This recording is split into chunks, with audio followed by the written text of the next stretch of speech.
ไม่สูงค่าไม่สูงผมสมมาตอนพี่น้องเอาค่ากูก็ก่อนเนี่ยค่ะเนาะ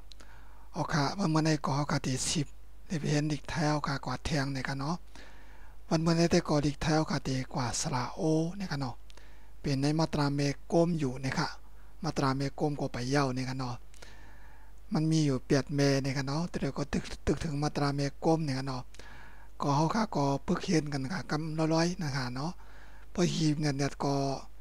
ติ่มปองใจอันนั้นก็ติ่มไล่นั่นน่ะเนาะก็เพราะฉะนั้นแล้วก็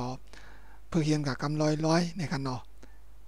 ต่างๆในคลิปผมได้แต่ก็ตีเป็นมาตราเมกลมสระโอเนี่ยค่ะเอากติกาที่เป็นตัวจำกันค่ะเนาะฝึกอ่านคำในมาตราเมกลมสระโอเนี่ยกันเนาะอันนี้ก็ตีเป็นสระโอเนี่ยกันเนาะเอากติกาอ่านตัวเมมันเนี่ยค่ะตัวเมมันสระโอในมาตราเมกลมกันเนาะก็มีกันนายก้อยเนี่ยกันเนาะกำนำขอความมันเด่นมีกันเนาะมันจึงว่าเสียงไม่เอกไม่โทไม่ตรีไม่จัตวาจะเนี่ยกันเนาะไก่มันก็หันเป็นคอก้อยเนี่ยกันเนาะก็บอกว่ามันเปิ้นบ่ใกล้ใจในกันเนาะเสียงจนในกันเนาะมันก็เปิ้นก็ในปรับเนี่ยก็เต็มแต่ไม่ปันป้าในกันเนาะไก่มันก็ง่ายกันนะอันที่เสียงไม่เอกไม่โทไม่ตีในกันเนาะ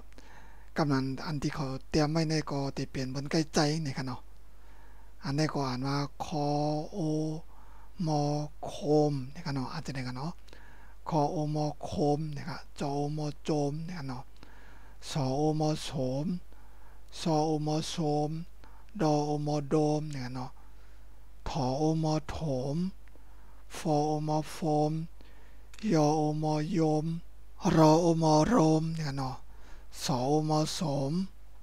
หอโอมอโหมรอโอมอโลมเนี่ยเนาะอ่านจะเนี่ยเนาะลายอ่านลายวางค่ะกำเนิดก็ตีกว่าตอนพึกรู้มันเนี่ยเนาะอันนั้นก็ฝึกอ่านคำเนี่ยค่ะอันนี้ก็อ่านว่าโคมไฟเนี่ยค่ะเนาะคอโอมอโคมฟอไอไฟโคมไฟเนี่ยค่ะเนาะโคมไฟก็จะเป็นปตามเมืองเฮาก็จะเป็นโฮงไผ่นะคะเนาะโฮงไผ่เหมือนจังว่าเฮาก็เฮ็ดเดี๋ยวก็เอาเตียนไตใส่ในนะคะเนาะเมื่อก็เป็นล้วนกันเนาะเอาก็ห้องโคงไผ่เหมือนกันก็ค่ะเนาะอันนี้สมานว่าโจมตีเนี่ยเนาะโจโมโจมโตยตีโจมตีนะครับโจมตีก็บอกว่ากระดึกนะเนาะเมืองในเมืองก็ยื้อปล่อยหมักใส่กันนะเนาะปล่อยหมักใส่กันปลึงเนี่ยเนาะไทยของว่าโจมตีเนี่ยเนาะอันนี้สมานว่าสวมหน้าเนี่ยเนาะสโอมสวมหอนอหนาไม่โทหน้าสวมหน้าเนี่ยเนาะสวมหน้าก็บอกว่าหน้าตาของมันนะเนาะสวมหน้าก็หน้าตาเป็นเจอไอ้เนี่ยเนาะสวมหน้าเนี่ยเนาะอันนี้มันโถมใส่เนี่ยเนาะถอโอมโถมซอยใส่ไม่เอกใส่โถมใส่นะครับโถมใส่ก็บอกว่าโถมใส่นะครับเนาะเอาลิ้นโถมใส่เนี่ยเนาะบอกว่าจะนะครับอันนี้สมานว่าโยมพี่นี่ครับเนาะยอโอมโยมพออีพี่ไม่เอกพี่โยมพี่นี่ครับโยมพี่ก็บอกว่าตะกายเนี่ยเนาะว่าตั้งแต่ก็ได้ก็ว่าจะเนี่ยเนาะอันได้เป็นความหมุนจราต่อก้นเฮือนนึงเนาะโยมเนี่ยเขาแต่ว่าจะเนาะพอเป็นหมุนเจ้าห้องก้นเฮือนนึงเนาะพอเป็นอายุเกี่ยวกับห้องว่าโยมลุงนี่นะเนาะอันนั้นก็โยมพ่อโยมแม่เนี่ยเนาะอันนี้ก็พอเป็นปนหนุ่มมินก็โยมพี่เนี่ยเนาะโยมพี่โยมน้องเนี่ยเนาะก็ว่าจะอย่างนั้นเนาะก็คือว่าเป็นผู้หญิงได้เขาได้ว่าจีกาเนี่ยนะคำว่าโยมหญิงคำว่าจะเด็กกันเนาะก็คือว่ากำลังเขาเรียกว่าจีกาเนี่ยเนาะจีกาเนี่ยค่ะพอเป็นผู้หญิงเนาะอันนี้ก็อ่านว่ากรุงโลมเนี่ยเนาะกรออูงอกรุงรอโอมอโลมกรุงโลมเนี่ยค่ะกรุงโรมก็ได้เป็นนอกเมืองเนาะเป็นจีตั้งนอกเมืองค่ะอ่านในสมานว่าหน้าโสมเนี่ยค่ะเนาะหอนว่าน้ำไม่โทนหน้าโสมอโสมหน้าโสมเนี่ยค่ะหน้าโสมก็บอกว่านางลำเสียงเนาะกะตักแหล่ที่เขาก็เหตุการณ์ในไฮนะคะเนาะกะตีไฮ5 วันได้ก็นาได้มันจะบอกแจ้งว่ามึงอยู่เมืองไทยได้ก็นาข่าวหลีกาเนี่ยเนาะเพิ่มเขากะตีไฮ5 วันได้ก็นางลำพี่ด้วยกันเนาะของว่าหน้าโสมเนี่ยค่ะ อันนี้อ่านว่าโคมลอยเนี่ยกันเนาะคอโอมอโคมลอยอลอยโคมลอยนะครับโคมลอยก็บอกว่าหงไผ่หมินนะครับเนาะไทยของว่าโคมลอยเนี่ยกันเนาะอันนี้จำโหมงานเนี่ยกันเนาะหอโอมอโหมงอานองงานโหมงานเนี่ยครับโหมงานก็บอกว่าเหตุการณ์นี้เนี่ยกันเนาะดื้อเศร้าไอ้ปอกอยู่ดีก็คัดใจกับเหตุตี้ๆเนี่ยเนาะถึงปอหันถึงป้อมอยู่ที่เฮียงนั่นนะครับเนาะไทยเขาว่าโฮมงานนะครับโฮมเนี่ยนะโฮมจังกันเนาะไทยเขาว่าโฮมงานนะครับอันนี้สมันว่านมหนาวนะครับเนาะโน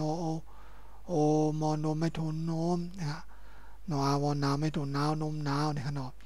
นมหนาวก็บอกว่ากันลัดเปิ้นนะครับเนาะลัดเปิ้นให้เปิ้นป้าใจมาจอมมันนะครับเนาะบ่พูดเขาดีกว่าลีวะไม่กว่าจ้องเนี่ยโอ้น้ำตกตีบนเขียมหนาเอาบนกันเหลียวน้ำหนาชาวก็มีเลยเนาะลัดมันแต่ใต้กอที่กันเหลีจอมมันเนี่ยกันเนาะลัดเอาลัดเทียงนี่เนี่ยกันเนาะไทยของมันนมหนาวเนี่ยครับนมหนาวเนี่ยกันเนาะอันนี้สมานมาโฮมสเตย์เนี่ยกันเนาะฮอโอมอโฮมสอเสือเนี่ยกันเนาะตอเอเตเนี่ยมียอยักษ์กระลานไปกันเนาะโฮมสเตย์เนี่ยนะโฮมสเตย์ก็จะเป็นที่อยู่ที่เศร้าอันมีจอมในเถินนะเนาะเป็นตีห้องหรือเช้าตีในเถินกันเนาะ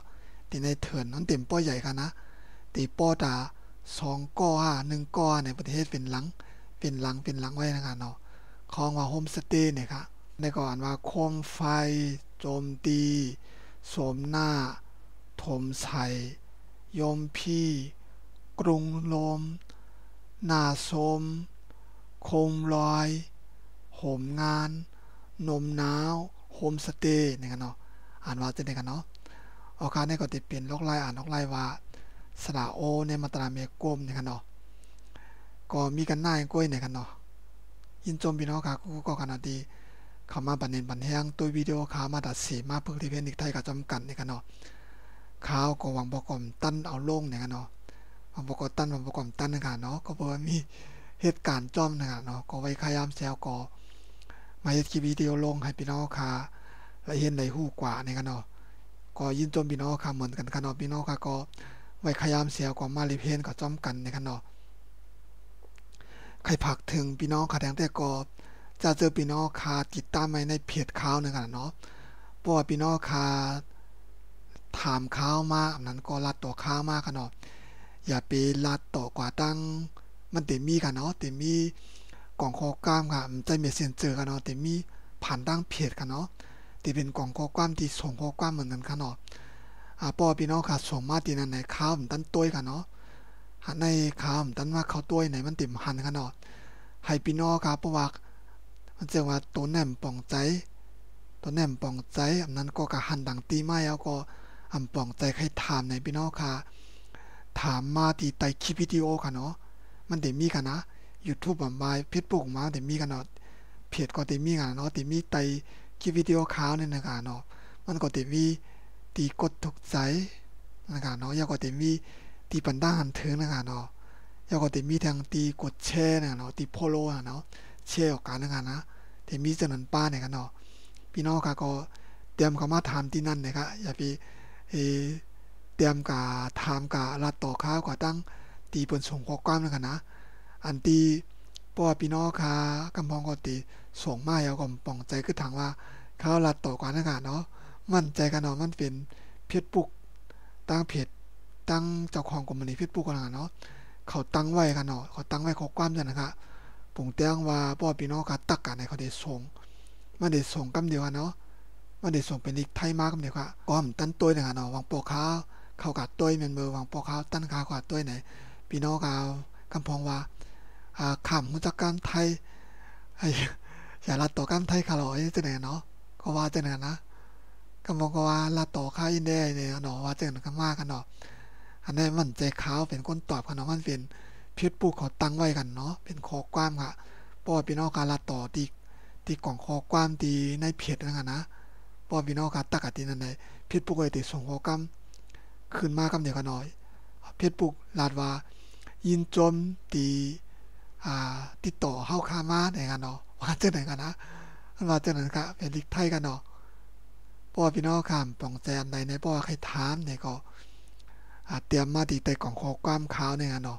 เต็มได้มีไว้ที่ใต้คลิปวิดีโอข่าวเนี่ยกันนะโอกาสยินดีพี่น้องค่ะกูๆค่ะกำเนิดสู่ก่อผักพี่น้องค่ะกดไลค์กดแชร์กดติดตามช่องข่าวเนี่ยกันเนาะแล้วก็ใกล้ๆมาเตยปันแห้งกันพร้อมกันเนาะกำเนิดสุดก่อทางเจอพี่น้องค่ะใครไปในปันแห้งช่องข่าวเนี่ยก็ที่พี่น้องก็หันที่เป็นชูอาร์โค้ดนะครับเนาะอันนั้นก็จะเปลี่ยนชูอาร์โค้ดป่านข่าวเนี่ยกันเนาะพอพี่น้องค่ะใครจอยแถบเงินตองมาอีดอดเนี่ยก็จอยแถมมาอะไรเนี่ยค่ะเอากะจังไงเมาทบสมวันแทงปาดหน้าเนี่ยกันเนาะ